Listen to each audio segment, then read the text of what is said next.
श्रोता के रूप में सत्यभक्त जी भी बैठा करते थे और उन्होंने उससे क्लू लेकर के तब आगे का काम शुरू किया और देश के विभिन्न हिस्सों में बंबई, कलकत्ता, लाहौर और अन्य जगहों पर जो कम्युनिस्ट लोग अलग अलग तरीके से काम कर रहे थे, ज़्यादा तफसील में गए बगैर मैं सिर्फ ये कहूँगा कि वो कांग्रेस के अंदर भी कम्युनिस्ट विचार के लोग काम कर रहे थे।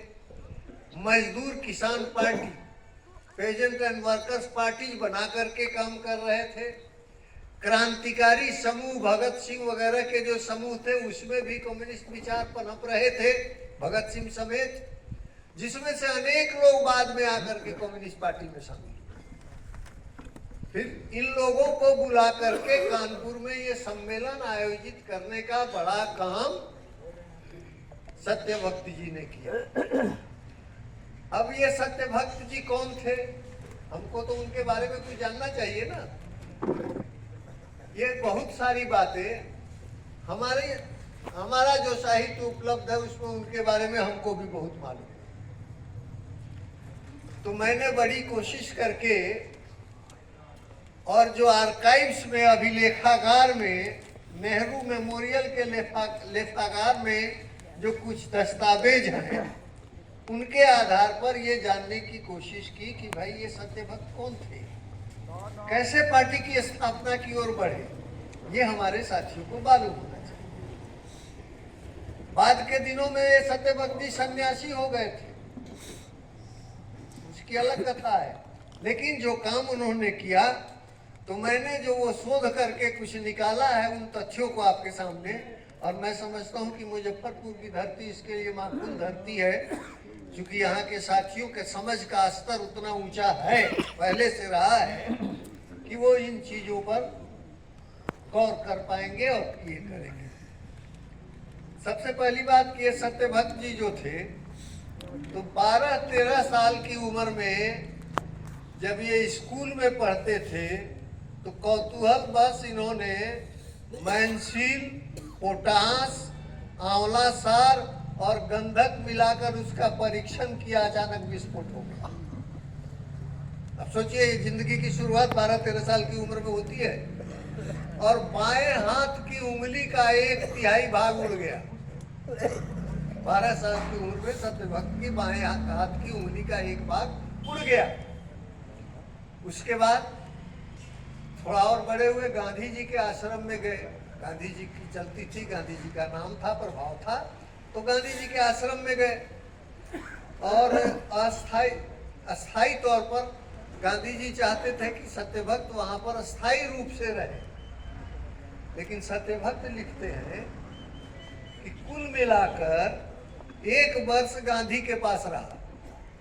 मैंने उनकी महानता का तो अच्छी तरह अनुभव किया और जनता पर उनके अद्भुत प्रभाव का रहस्य भी समझा, लेकिन उनके अहिंसा सिद्धांत से मैं पूरी तरह सहमत न हो सका और इसी कारण गांधीवादी नहीं होकर वो क्रांतिकारियों के साथ जुड़ गए। तो एक क्रांतिकारी का निर्माण कैसे होता है उसकी दिशा को वो बताते हैं। हालांकि रहन सहन और व्यवहार में गांधी जी का प्रभाव, उनको वेशभूषा, रहन सहन में गांधीवादी का प्रभाव उन पर लगातार बना रहा। 1912-13 में वो विस्फोट हुआ था। 3 बरस के बाद 1916 में ही उन्होंने लिखना शुरू कर दिया और इनका जन्म हुआ था 2 अप्रैल 1897। 1916 में इन्होंने लिखना शुरू किया। लिखना पढ़ना कम्युनिस्ट होने के लिए कितना जरूरी होता है, दोनों मैं कह रहा हूँ। हो सकता है कि सब लिख न सके, लेकिन पढ़ना तो होगा। पढ़े बिना कोई अगर ये कहे कि मैं कम्युनिस्ट हो गया तो कम्युनिस्ट नहीं हो सकता है। लड़ाकू भी हो सकता है, क्रांतिकारी हो सकता है, लेकिन बिना पढ़े तभी तो Bhagat Singh state and revolution, राज्य और क्रांति की पुस्तक पढ़ने का परमिशन लेते हुए फांसी के फंदे पर चढ़े। इसलिए पढ़ना तो जरूरी है। तो 1916 में सत्यभक्त ने लिखना शुरू किया और जब 100 लेख इनके प्रकाशित हो गए अखबारों में, विभिन्न पत्र पत्रिकाओं में, तब उनको बाजाप्ता उनकी गिनती पत्रकारों में होने लगी कि ये एक पत्रकार है। 100 लेख लिख करके वो पत्रकार बन गए।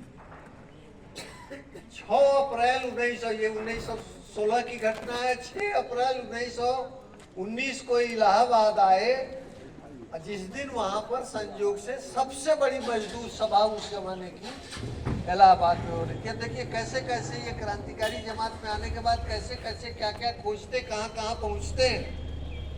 50,000 लोगों की सभा थी और उसमें विदेशी सामानों की होली जलाई गई। जो भी विदेशी सामान थे उनकी होलिका जलाई गई।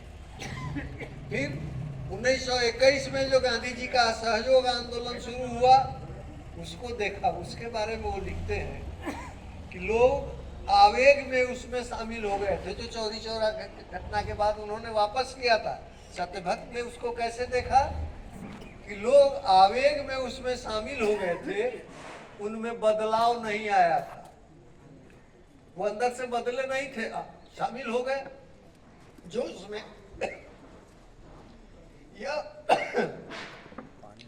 यह देखकर घोर आश्चर्य, दुख और ग्लानि हुई कि काफी लोग नेतागिरी कर जीवन निर्वाह कर रहे चालाकी और बेईमानी से धन बटो गए। देखिए उनकी नजर कहाँ पड़ती है। जो शुद्ध गांधीवादी थे वो तो गांधी का भजन करते हुए आगे बढ़ते हैं, लेकिन एक सत्यभक्त है जो गांधी आश्रम से निकलकर क्रांतिकारियों के साथ आते हैं और तब उनको देखते हैं कि इसमें नेतागिरी करने के लिए जो आगे आगे है उनमें कैसे कैसे लोग हैं। सब वैसे थे सो नहीं, लेकिन ऐसे लोगों की जमात है। इस ऐसी स्थिति में सत्यभक्त ने फैसला किया कि वो कभी कांग्रेसी नहीं बनेगा। इसलिए उन्होंने फैसला किया कभी कांग्रेसी नहीं बनेंगे। उसके बाद वो राजस्थान के किसान आंदोलन और नागपुर के झंडा आंदोलन में शामिल होते रहे।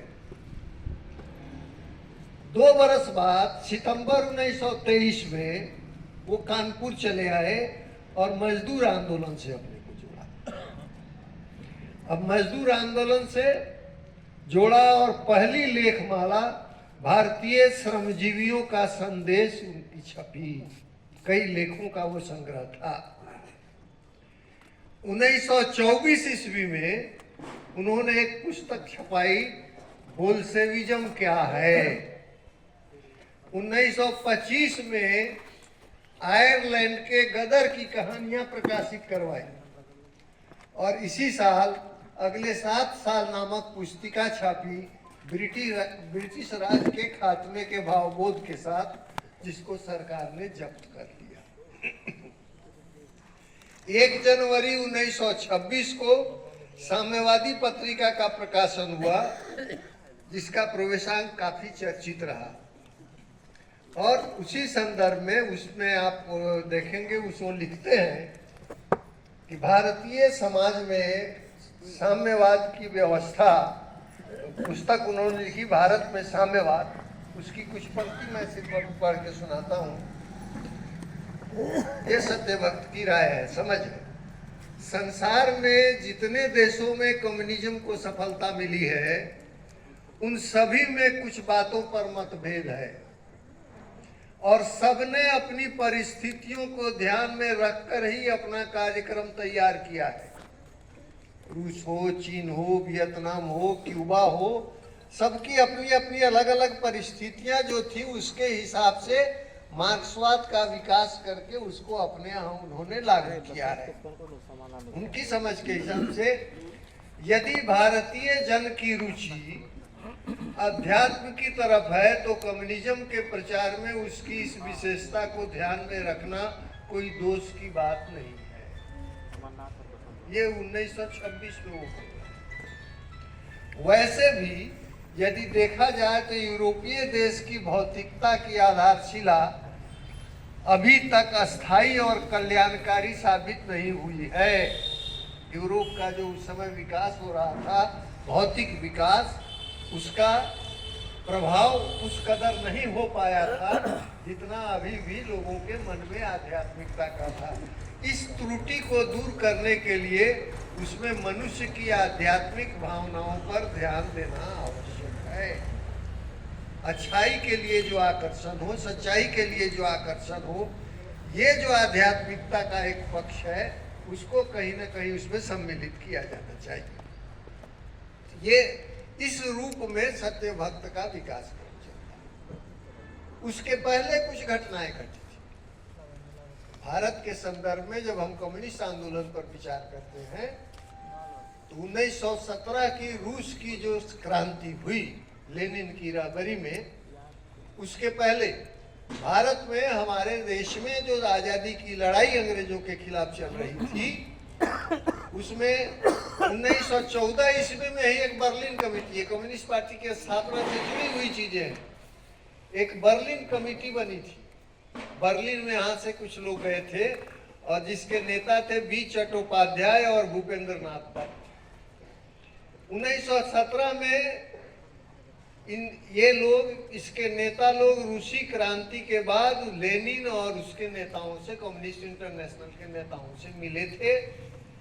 1918 में जर्मन क्रांति के बाद, जर्मनी में जो क्रांति हुई और फिर उसको जिस तरह से दबाया गया, उसके बाद ये कमेटी, बर्लिन कमेटी भंग कर गई। भारतीय नेताओं की, भारतीय वामपंथी रुझान वाले, क्रांतिकारी रुझान वाले नेताओं की जो कमेटी थी, वो जर्मन क्रांति के बाद उसको भंग कर दिया गया। और उसके साथ ही जो टर्की में जो आंदोलन शुरू हुआ, खिलाफत आंदोलन जिसको कहते हैं, और उसमें ये खबरें आने लगी कि भारतीय मुजाहिद, मैंने सब जगह इस्लाम खतरे में है, इसलिए भारतीय मुजाहिद अफगान भागने की तैयारी में हो गए। 36,000 लोग करीब भागे। ये दस्तावेज बताते हैं कि भारत से करीब 36,000 मुसलमान अफगान की तरफ भागे। और ब्रिटिश सरकार ने कड़ा प्रतिवाद उनको भेजा, वहां की सरकार को। इसमें से 80 मुजाहिद, 36,000 लोग वहां गए। ब्रिटिश शासन ने विरोध किया कि इनको क्यों पनाह दे रहे हो। ये गांधी जी ने खिलाफत आंदोलन का समर्थन किया, हमारे राष्ट्रीय नेताओं ने। उसी में से 80 मुजाहिद रूस चले गए। अब देखिए क्रम, देखिए रूस जो पहुंचे मुजाहिद, वहीं पर 10 अक्टूबर 1920 को उन लोगों ने भारत की कम्युनिस्ट पार्टी का गठन किया। खासकर इन नेताओं में थे एक एमएन राय, अवनी मुखर्जी, एटी राय, रोजा। अभी एमएन राय का जिक्र कर रहे थे, इसलिए इस प्रसंग को मैं जिक्र करता हूँ। रोजा मिटीग्राफ, मोहम्मद अली, मुशफिक और आचार्य मयंकर, इतने लोग थे उसी ग्रुप में। जो मुजाहिर यहाँ से गए थे, उसी ग्रुप के साथ ये लोग गए थे। और यहाँ पर, और उसी बीच में एमएन राय और आचार्य मयंकर के बीच में टकराव की स्थिति पैदा हो गई। विचारों का मतभेद हुआ, टकराव हुआ। और आचार्य मयंकर ने अपने आप को एक अलग कर लिया एमएन राय से, उनको संदिग्ध बताते हुए। उनका कहना था। और 1922 ईस्वी में एक लंबा पत्र उन्होंने सत्य भक्त को भेजा ताशकंद से। अब देखिए प्रसंग कैसे जुड़ता है, सत्य भक्त कैसे बीच में आते हैं। 1919 में राजा महेंद्र प्रताप निर्वासित होकर रूस गए थे, लेनिन से मिले थे। लेकिन उनकी पटरी एमएन राय, उनकी भी पटरी एमएन राय से नहीं गई। उधर सत्यभक्त भारत में सिंगरावेलु, जो मद्रास में पहला लाल झंडा मेरीना बीच पर फहराने वाले मजदूर वर्ग का लाल झंडा मई दिवस के मौके पर सिंगरावेलु चेटियर थे, उनसे, शौकत उस्मानी से, जो हसरत मोहानी साहब, राधा मोहन गोकुल आदि के साथ मिलकर कम्युनिस्ट गतिविधियों की शुरुआत कर रहे थे। 1922 में जब उनके पास पत्र आया, तब मयंकर का, आचार्य मयंकर का, जब इसकी सूचना एमएन राय को मिली कि भारत में कम्युनिस्ट पार्टी बनाने की, भारत की सरजमीन पर कम्युनिस्ट पार्टी बनाने की कोशिशें हो रही हैं, तो 24 लोगों का कम्युनिस्ट इंटरनेशनल की तरफ से 24 लोगों का एक शिष्टमंडल कम्युनिस्ट गतिविधियों की जांच के लिए भारत भेजी गई कम्युनिस्ट इंटरनेशनल के माध्यम से। लेकिन इसकी सूचना गुप्तचर विभाग को मिल गई और इसलिए गुप्तचर विभाग ने इसमें हस्तक्षेप कर दिया। पुलिस ने पत्रों की भी निगरानी शुरू करा दी। मुजफ्फर अहमद से एमएन राय ने संपर्क किया और गुप्तचर विभाग ने 168 लोगों की सूची बनाई। 168 लोगों की सूची आरोपी के तौर पर बनाई कि ये भारत में कम्युनिस्ट पार्टी के निर्माण और कम्युनिस्ट विचारों के प्रचार में लगे हुए हैं। और लेकिन उस सूची में से सिर्फ 14 लोगों पर ही मुकदमे की अनुमति जज साहब ने दी थी कि 14 लोगों, जांच के बाद हुआ कि 14 पर मुकदमे चलाए जाए। अंततोगत्वा सरकारी वकील ने सिर्फ 8 पर मुकदमे की अनुमति दी और डांगे, सिंगराबेलू चेटियार, संपूर्णानंद, सत्यभक्त और मनीलाल, ये मनीलाल बिहार के गया के एक एडवोकेट थे, उनका नाम भी उसमें शामिल था। इसलिए कम्युनिस्ट पार्टी की स्थापना में बिहार में भले पार्टी बाद में बनी हो, लेकिन जब भारतीय कम्युनिस्ट पार्टी की स्थापना कानपुर में हुई उस समय भी बिहार के एक लाल कॉमरेड मनीलाल जो एडवोकेट थे पेशे से, उसमें वो थे। और जब उनका नाम आरोपियों के बीच से अलग हो गया तो उन्होंने जिन लोगों पर मुकदमे चले उनकी वकालत वहां पर की थी। ये हमारे बिहार के साथी की भूमिका थी। ये जो उसी को कहा गया कि ये कानपुर कॉन्स्पिरेसी केस जिसको बोलते हैं, कानपुर षड्यंत्र केस यही है। और उस षड्यंत्र केस में 24 मार्च 1924 को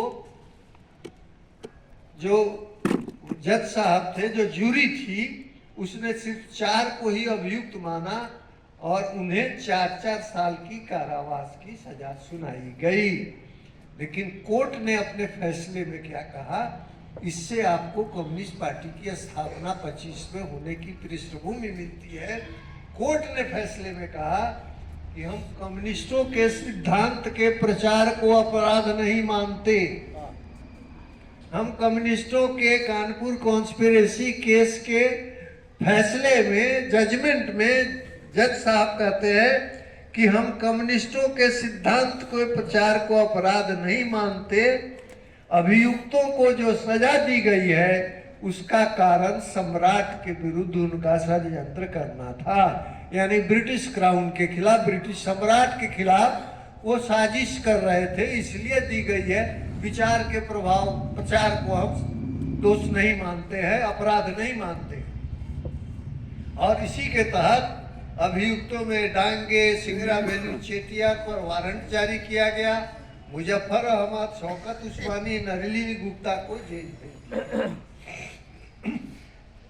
इसी पृष्ठभूमि में सत्यभक्त को ये क्लू मिला, तब उन्होंने अन्य लोगों से जो संपर्क कर रहे थे, सिंगराबेलू चेटियार से, शौकत उस्मानी से, डांगे से, उन्होंने पहले 1 सितंबर 1924 को ही हिंदुस्तानी साम्यवादी पार्टी की स्थापना की घोषणा कर दी और इस तरह उसके हिसाब से लोगों से संपर्क करना उन्होंने शुरू किया। और उसी के संपर्क के माध्यम से उन्होंने 25 दिसंबर को 1925 में कानपुर में सम्मेलन का आयोजन, वो अखिल भारतीय कम्युनिस्ट सम्मेलन का आयोजन किया, जिसमें बम्बई, कलकत्ता, मद्रास, पंजाब इसके नुमाइंदे उसमें शामिल हुए। यूनाइटेड पंजाब था जिसमें पाकिस्तान का हिस्सा भी था। अब ये उसी सम्मेलन में बाजाबता भारतीय कम्युनिस्ट पार्टी की स्थापना की घोषणा 26 दिसंबर 2025 को की गई, जिसकी पृष्ठभूमि ये है कि ऐसे करके ये सफरनामा तय करते हुए और उस मंजिल तक हम पहुँचे।